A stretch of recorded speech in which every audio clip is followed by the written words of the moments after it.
Hello, America. I'm Mark Levin, and this is Life, Liberty, and Levin, and it is a thrill to be back. And I want to thank you folks for being here. I was gone last week in the state of Israel, something I'll talk about another day. But I want to talk about two things in my opening this evening: violence and free speech. First, violence. Let's be blunt. The Democrat Party is a party of violence. It was founded in slavery. It was founded in segregation. It spawned the Klan.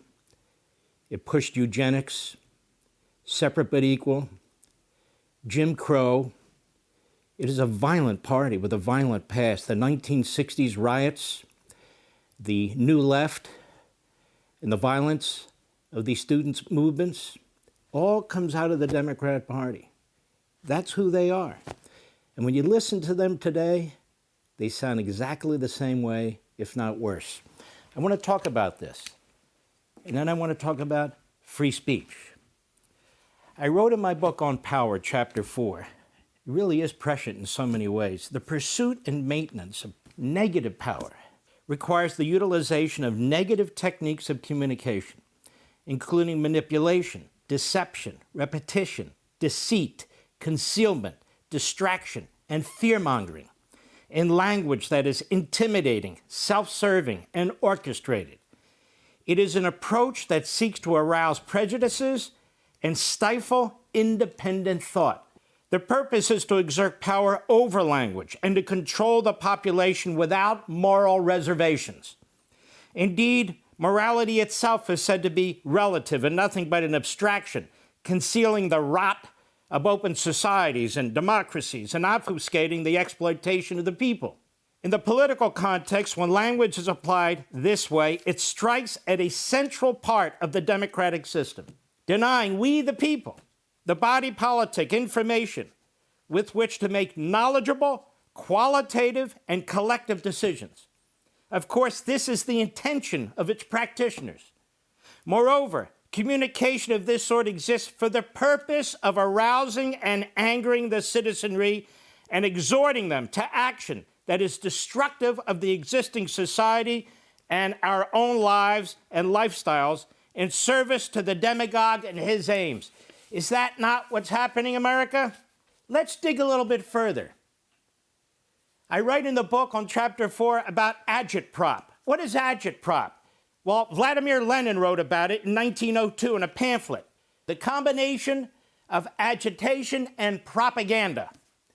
Language is the tool to control the people, to manipulate them, the tool of those Marxists, or we call democratic socialists, Islamists, neo-Nazis, and the bigots.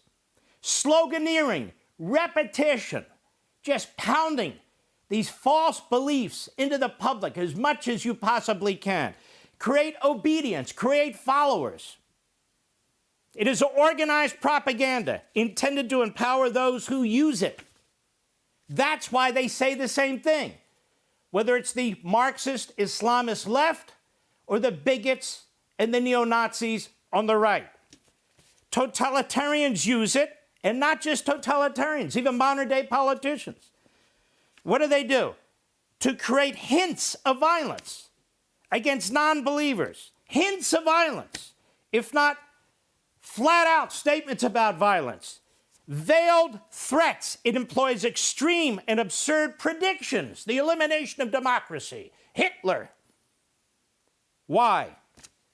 To avoid discussion and debate on substance. The goal is to subvert the civil society, to exploit, to enrage, to create warfare between groups and so forth. And they've succeeded. And so now we have more assassinations and assassination attempts than I can ever remember. It's really outrageous. The Democrat Party is drenched in this kind of mentality and ideology. Take my word for it, just listen to them. And they're going to cause more violence because they're not even tapping the brakes. Their foot is full on the gas pedal. They know that what they have to offer from a policy and substantive point of view is anti-American. in many cases, anti-capitalism, anti-constitutionalism, anti-American sovereignty. It is an outrageous agenda. And so they mask it. They try to camouflage it in this propaganda, this ideology, this hate. Now, what about free speech? You know, it's painful for me as a constitutionalist to listen. People talk about free speech who, number one, don't believe in it, number two, don't exercise it, number three, don't know what the hell they're talking about. Let's talk about Kimmel, if we must.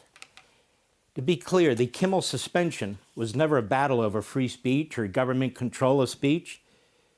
Kimmel was initially dropped because he's vile and loathsome. He made a highly inappropriate comment about the political assassination of Charlie Kirk. It was grotesque.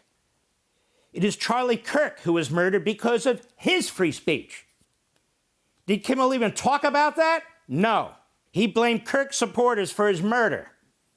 Certain types of speech do have consequences. Employers can and do fire employees for things they say. It's happening as I speak. It happens every day. There are codes of conduct and speech in most businesses. You can't just go in there and say whatever you want, no matter how offensive, can you? Give it a try if you don't believe me and see what happens to you. Each case and circumstance needs to be examined on its own. These are private businesses, ABC, Disney. And these are private places and platforms which are absolutely free to discipline their employees. Now imagine if they weren't. There'd be no control over that private business, would there? There'd be no control over our airwaves. Yet we know there's control over our airwaves. Ask the Supreme Court. The 7 words you can't say. And there's other things you can't say. Now you can go on a soapbox and go on the corner and say whatever the hell you want to say.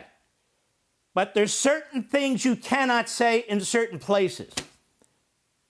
There's no broad brush corporate immunity for Kimmel, as some seem to suggest, just because he works for an entertainment and broadcast conglomerate. What happened was that ABC dropped him because of the immediate backlash of we the people, the revulsion, at what he said. Affiliates dropped the show. None of the broadcast companies are required to carry his show.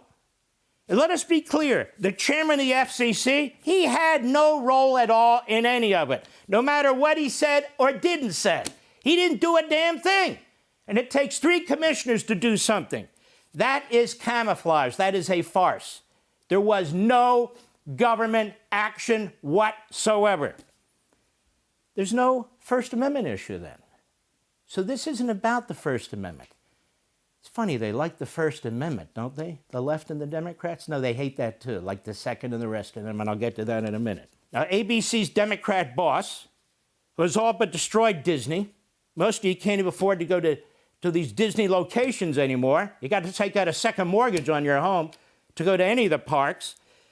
He brought Kimmel back, not because of some massive pressure from the wider audience. There's no financial reason for his return. There's nothing that compels his return except that he's a Democrat leftist.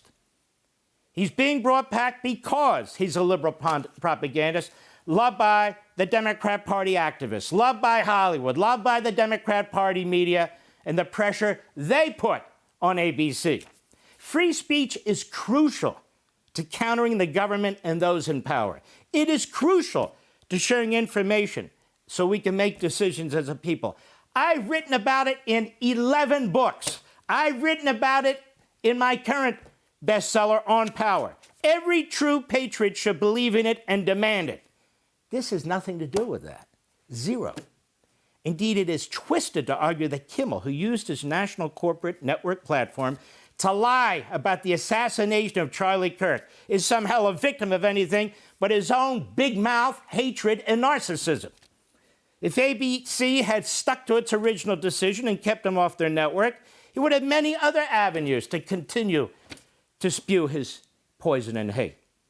But if I'm wrong, and Kimmel and his lapdogs are right, does free speech mean I have a right to have a show on ABC where I can voice my opinions, which counter virtually everything that runs on that network? Do I have a right? A free speech right to be heard on ABC, that private platform, let's face it, I'm effectively banned from there. I've had 8 in a row, New York Times, #1 bestsellers. I've never been invited on there. I don't even want to go on there. That's not my point. Am I being censored? Wow. How about all the other conservative authors?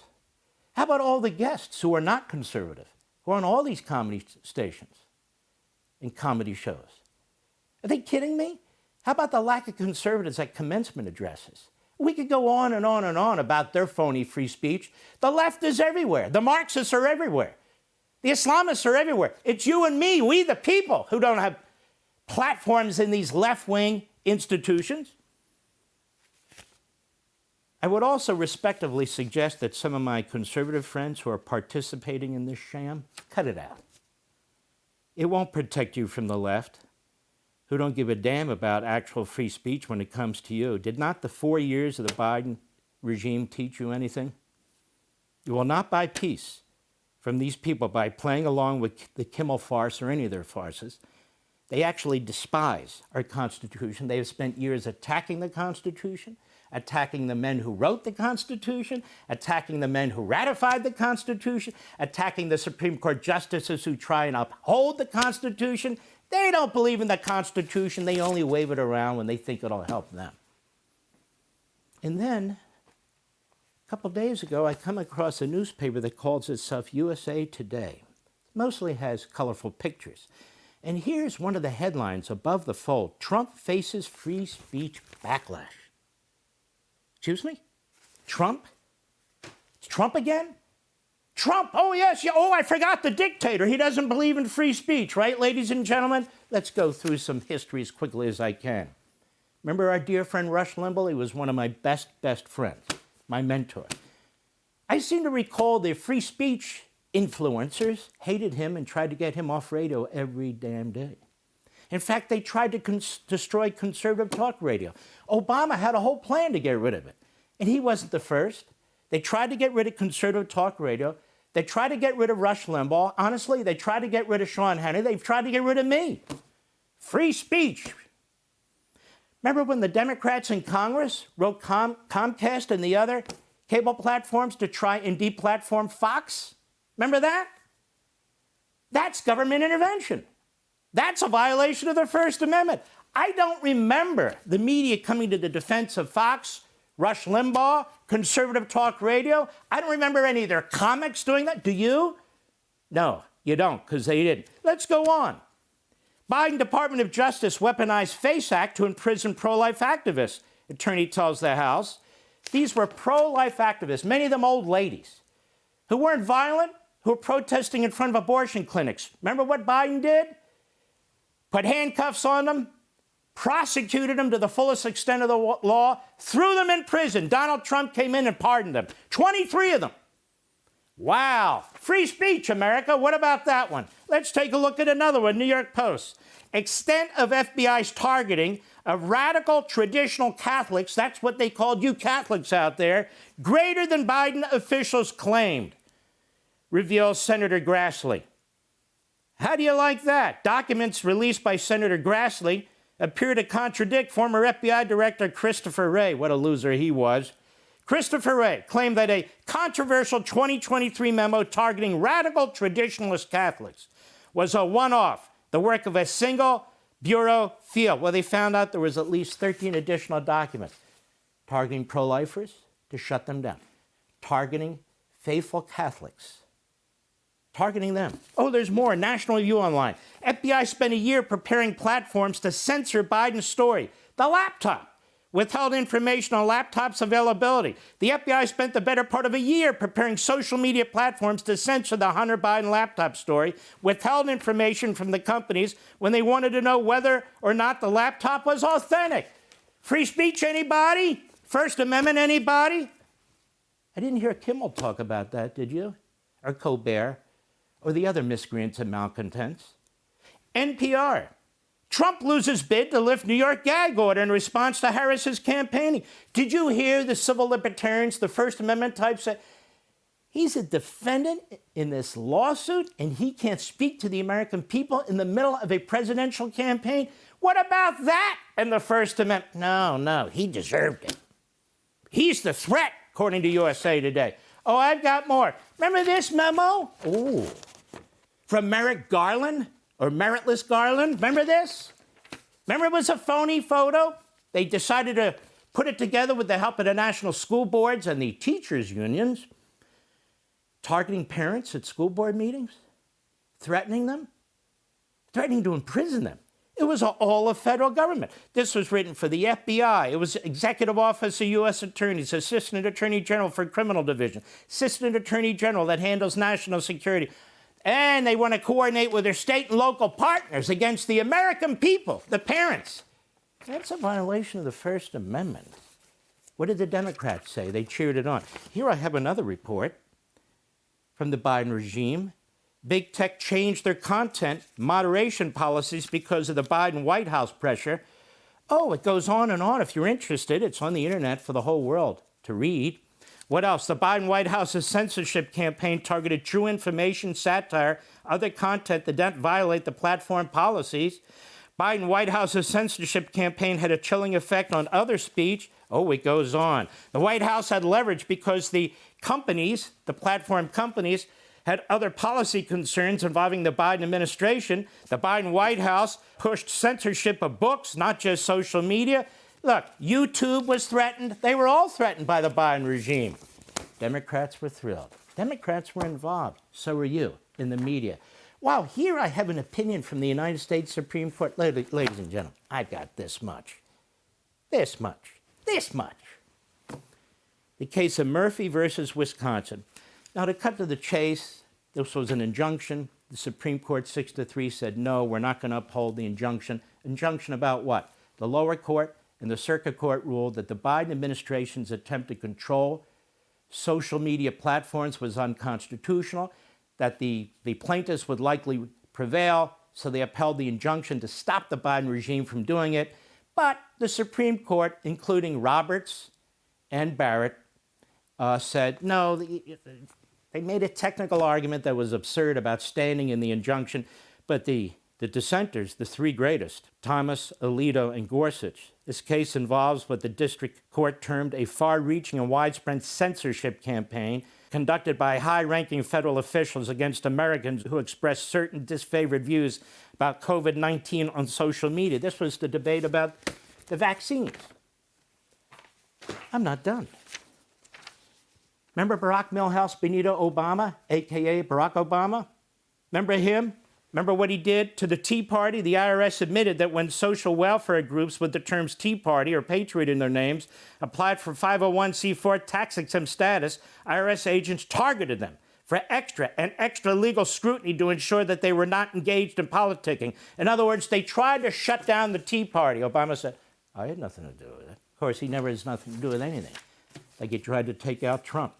But, you know, this is the history of the Democrat Party. Woodrow Wilson, he put in the Sedition Act of 1918, made it illegal to utter, print, write, or publish any disloyal, profane, or scurrilous or abusive language about the U.S. government, the flag, or the military. As he went into World War I, he targeted anti-war groups. He prosecuted thousands of anti-war activists, including socialist Eugene Debs, who was running for president and ran for president. From prison, he got a 10-year sentence. Censorship of the mail, the Postmaster General was authorized to block the mailing of any publication deemed unpatriotic or critical of the administration. This is the great Woodrow Wilson. They set up the Committee on Public Information. It was established by Wilson in 1917. It was a government propaganda operation in our movie theaters and our newspapers. They had the Palmer raids. Even after the war, Wilson's Attorney General, Mitchell Palmer, undertook raids and coordinated mass arrests targeting opponents. What about the greatest president ever, Franklin Roosevelt? Well, what did Franklin Roosevelt do? Well, I wrote about it in Unfreedom of the Press. He targeted critics. He went after Frank Gannett of the Gannett newspaper chain. He was investigated. He unleashed the IRS on them. He went after William Randolph Hearst. He unleashed the IRS against him. He went after Moses Annenberg, who won the Philadelphia Inquirer, unleashed the IRS after him, put him in prison. He targeted his critics. He went after Western Union, went after their telegraphs, had his committees on Capitol Hill run by the Democrats get tens of thousands of private telegraphs from Western Union, and it goes on and on. Donald Trump is a threat to free speech? Are you kidding me? He's not a threat to free speech. He's a threat to those who have always hated free speech and who are spewing vile, hateful language that is having a horrendous result in our nation. Want even more Fox News on YouTube? Become a Fox News Patriot today. Click join to find out how.